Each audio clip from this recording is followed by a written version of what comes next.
Breaking news చూస్తున్నాం. Junior choreographer పై లైంగిక వేధింపుల కేసులో జానీ మాస్టర్ బెయిల్ పిటిషన్ పై నేడు విచారణ జరగనుంది. రంగారెడ్డి జిల్లా ఫోక్స్ కోర్టు విచారణ చేపట్టనుంది. జానీ బెయిల్ పిటిషన్ పై నార్సింగి పోలీసులు కౌంటర్ దాఖలు చేశారు.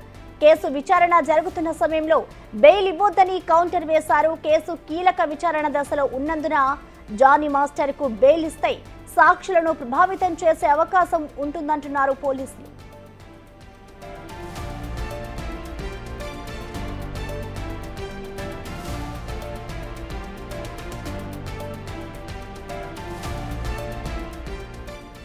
పోలీసులు జానీ మాస్టర్ ను మరోసారి కస్టడీకి కోరే అవకాశాలున్నాయా?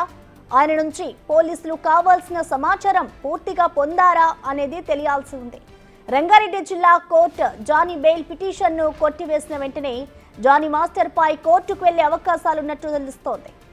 ఫోక్సో చట్టం కింద జానీ మాస్టర్ అరెస్ట్ కావడంతో బెయిల్ అంత ఈజీగా వచ్చే అవకాశాలు లేవని న్యాయ నిపుణులు చెబుతున్నారు.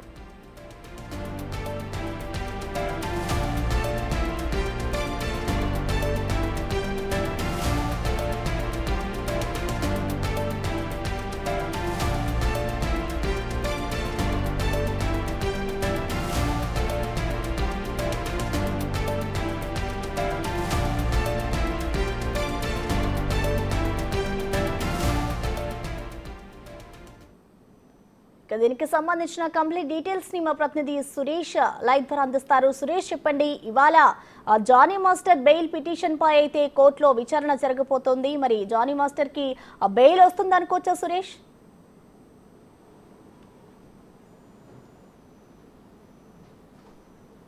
నార్సింగ్ పోలీస్ స్టేషన్లో కేసు నమోదై అరెస్ట్ అయ్యి కస్టడీ కూడా పూర్తయింది కాబట్టి బెయిల్ ఇవ్వాలంటూ కూడా జానీ మాస్టర్కి సంబంధించిన న్యాయవాది వాదించబోతున్నారని తెలుస్తుంది. ఎందుకంటే ఆయనకి బెయిల్ ఇవ్వాలి, ఈ కేసులో తన పాత్ర లేకుండా పోలీసులు అరెస్ట్ చేశారు కాబట్టి ఖచ్చితంగా బెయిల్ మంజూరు చేయాలని చెప్పేసి కూడా పిటిషన్ వేశారు. ఈ పిటిషన్ పైనే పోలీసులు కూడా కౌంటర్ దాఖలు చేయాలని చెప్పేసి రంగారెడ్డి జిల్లా పోక్సో కోర్టు ఆదేశించడంతో పోలీసులు కౌంటర్ దాఖలు చేశారు. ఈరోజు విచారణ జరగనుంది. ఇరువురు వాదనలు విన్న తర్వాత న్యాయమూర్తి నిర్ణయం తీసుకునే అవకాశం కనబడుతుంది. అయితే జానీ మాస్టర్ అడ్వకేటు కోర్టులో వాదనలు వినిపించబోతున్నారు. ఎందుకంటే కస్టడీ కూడా 4 రోజుల పాటు కస్టడీ పూర్తయింది. ఇంకా విచారించాల్సిన అవసరం జానీ మాస్టర్తో ఏమీ లేదు కాబట్టి ఖచ్చితంగా ఆయనకు బెయిల్ మంజూరు చేయాలని చెప్పేసి కూడా ఆయన వాదన వినిపించబోతున్నారు. అయితే పోలీసులు కూడా అంటే కేసు చాలా కీలక దశలో ఉంది, ఇంకా సాక్ష్యాధారాలు సేకరించాల్సిన అవసరం ఉంది కాబట్టి ఈ సమయంలో జానీ మాస్టర్కు బెయిల్ ఇవ్వద్దు అంటూ చెప్పేసి కూడా వాళ్ళు కౌంటర్ దాఖలు చేశారు. అయితే పోలీసులు వాదనలు అదేవిధంగా పీపీ వాదనలతో పాటు జానీ మాస్టర్ న్యాయవాది వాదనలు కూడా విన్న తర్వాత న్యాయమూర్తి నిర్ణయం తీసుకునే అవకాశం కనబడుతుంది. ఈ పోక్సో యాక్ట్తో పాటు రేప్ కేసు ఇవన్నీ కూడా నాన్ బెయిలబుల్ సెక్షన్స్ ఉన్నాయి కాబట్టి ఆయనకి బెయిల్ ఇవ్వకూడదు అని చెప్పేసి కూడా పోలీసులు గట్టిగా వాదనలు వినిపించే అవకాశం కనబడుతుంది. దీనికి సంబంధించి మరికొద్ది సేపట్లోనే రంగారెడ్డి జిల్లా పోక్సో కోర్టుకు సంబంధించి వాదనలు జరగబోతున్నాయి. ఎందుకంటే ఉప్పర్పల్లి కోర్టులో జ్యుడిషియర్ పోక్సోకు సంబంధించింది లేదు కాబట్టి రంగారెడ్డి జిల్లా పోక్సో కోర్టులోనే ఈ కేసుకు సంబంధించి బెయిల్ పిటిషన్పై విచారణ మరికొద్ది సేపట్లోనే ప్రారంభం కాబోతుంది. మరోవైపు జానీ మాస్టర్కి సంబంధించి అనేక ఆధారాలు ఇప్పటికే నార్సింగ్ పోలీసులు సేకరించే ప్రయత్నం చేశారు. ఆయన 4 రోజుల పాటు కస్టడీలో విచారించి ఈ కేసుకు సంబంధించిన పూర్తి ఆధారాలని తీసుకునే ప్రయత్నం చేశారు. కానీ జానీ మాస్టర్ తాను ఏ తప్పు చేయలేదు, నేను అత్యాచారం చేయలేదు, నాపై కావాలని కేసు పెట్టారు, దీని వెనకాల ఎవరో ఉన్నారని చెప్పేసి కూడా ఆయన పోలీసులకి స్టేట్మెంట్ ఇచ్చినట్టు తెలుస్తుంది.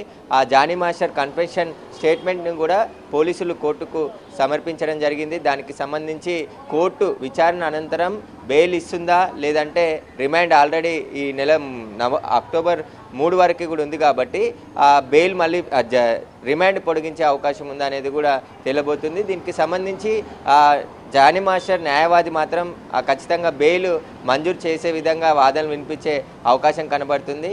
ఇరువురు వాదనలు విన్న తర్వాతే న్యాయమూర్తి నిర్ణయం తీసుకోబోతున్నారు. ఇక జానీ మాస్టర్ భార్య కూడా ఈ కేసుకు సంబంధించి కుట్ర జరిగింది, బాధితురాలు వెనకాల ఎవరో ఉండి కేసుకి పెట్టించారని చెప్పేసి కూడా ఆమె చెప్తుంది కాబట్టి దీనికి సంబంధించి న్యాయపరంగానే మేము కోర్టులో ఎదుర్కొంటామని చెప్పేసి జానీ మాస్టర్ భార్య చెప్తుంది.